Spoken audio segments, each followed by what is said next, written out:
بسم الله الرحمن الرحیم. د نن سوات کتونکو دی وخت کې یو اهم څو خبرونه دي ستاسو سره شریکول غواړو. سوات کې تقریبا 13 غنټو کې د سوات په مختلفو سیمو کې ټریفک حادثات چې دی هغه مخې ته راغلي دي او په هغې په نتیجه کې چې دی یو کس چې دی مړ شوی او تقریبا 11 کسان چې دی هغه جوبل شوي دي. دغه واقعات دغه حادثات دا چې دی کم ځای کې مخې ته راغلي دي او په دې کې د کم سیمو خلک چې دي یا کسان چې دي هغه زخمیان یا وفات شوي دي. دغې دپاره چې دی موږ رابطه کړې ده د خپل همکار شهزاد نوید سره، هغه نه مزید تفصیلات اخلو.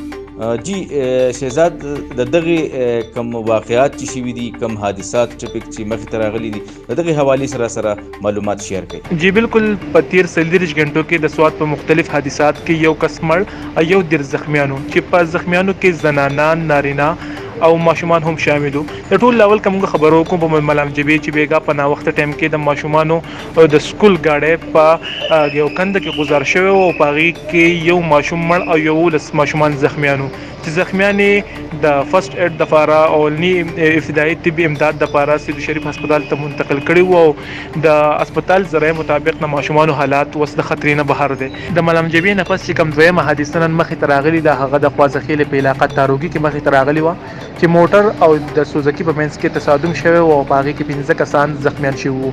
په خوازه خیله کې نن نورې 3 حادثې هم مخې ته راغلې وې. که د هغې په حواله زه خبره وکړم، نو د خوازه خیلې په بهار کلي کې هم د سوزکي او د موټر په منځ کې هم حادثه شوي وه، په هغې کې هم 15 کسان زخمیان شوي وو.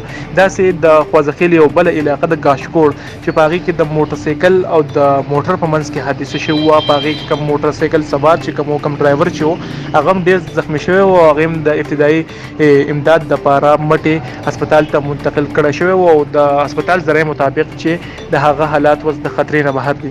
اخري حادثه چې کوم نن مخې ته راغلي، هغه هم په خوازه خیله کوم علاقه چې کوم ده تاروګې، په هغې کې یو سوزکی و، هغه په پټي کې چې ورته موږ په پټي کې ارتاو شوی و، په هغې کې هم 15 کسان زخمیان شوي وو. په 15 کسانو کې 2 زنانه، 2 ماشومان او یو سړی شامل و. نو د ننني چې کوم حادثې وې، نو په هغې کې که تاسو ته ما ووایي، څنګه ما تاسو ته ووایي چې یو کس مړ او یو ډېر زخمیان شوي وو. د حادثې زموږ په سوات کې روزمره یو خو د ټریفک جام د وجې راځي، یو د اوور سپیډینګ د وجې راځي. نو موږ دا پکار دی چې کوم خپل اوور سپیډینګ دی هغه کنټرول کو. که موږ 15 منټه پس یا 15 منټه لیټ ورغلو، نو زموږ د وجې د انساني کم ژوند چې کوم دی هغه موږ په خطر کې اچولی شو د اوور سپیډینګ د وجې. نو موږ پکار دی چې کوم اوور سپیډ کو دا کنټرول کو او ښه په صحیح ټریک باندې یو 15 منټه لیټ ته ورسو، خو چې خپل د زموږ د ګاډي یا زموږ د ډرایوینګ نه چاته نقصان ونه رسي. د ریسکیو 112 چې کوم ترجمان دی د هغې سره چې کوم نن زموږ په دې باندې ورجن د هغو نه موږ واغوستو، د هغې سره موږ خبرې وکړې. نو هغوی دا وویل چې نن چې کوم حادثې دي هغه موږ ته لا کنفرم کړی و چې یو کس مړ، یو 13 زخمیان شوي وو په دې حادثو کې. نو موږ دا زخمیان چې دي هغې د فرست ایډ دپاره مختلف هسپتالونو ته منتقل کړي وو او فرست ایډ ولا موږ ښه په صحیح طریقه ورکړی ده، په ټایم ورسولي دي. نو زموږ خو د خلکو سره، زموږ د سوات خلکو سره کوآپریشن دی، ټایم په ټایم به هغوی که څوک زخمیان کېږي، الله دې حادثې نه راولي، هغه موږ هسپتالونو ته منتقل کوو. او موږ له پکار دی چې د ډرایوینګ دا لږ په احتیاط باندې کوو. کم سن ماشومان چې کوم دي، چا عمر چې کم دی، هغې چې څوک ډرایوینګ کوي، د هغوی له پکار دي چې خپل ماشومان له داسې نور اختیارات نه ورکوي چې هغې داسې اوور سپیډینګ وکړي یا داسې په ایمرجنسي کې ډرایوینګ وکړي. نو د ډرایوینګ او د اوور سپیډینګ د وجې داسې مختلف حادثې راځي او د ریسکیو 112 کوم اهلکاران چې دي هغې فرست ایډ ورکوي. شهزاد، ستاسو د تفصیلات راکولو ډېره زیاته مننه.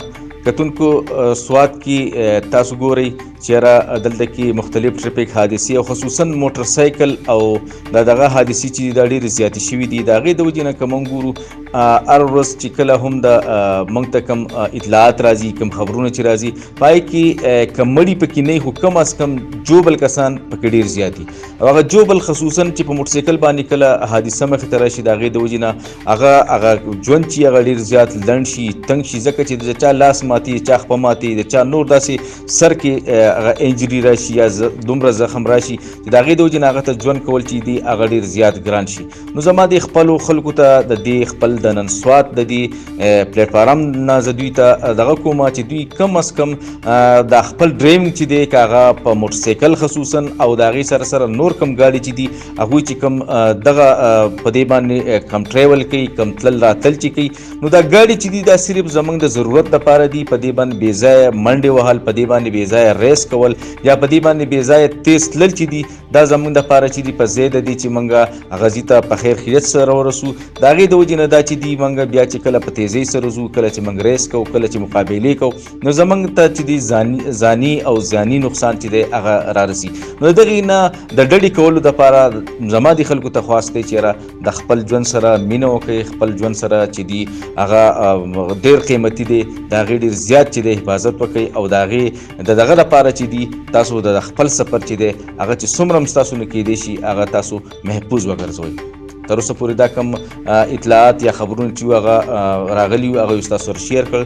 مزید چې داسې څه وختن په وختن خبرونه یا دغه راځي هغه به ستاسو سره انشاءالله شیر کوو. اوس اجازت غواړم. د الله په امان.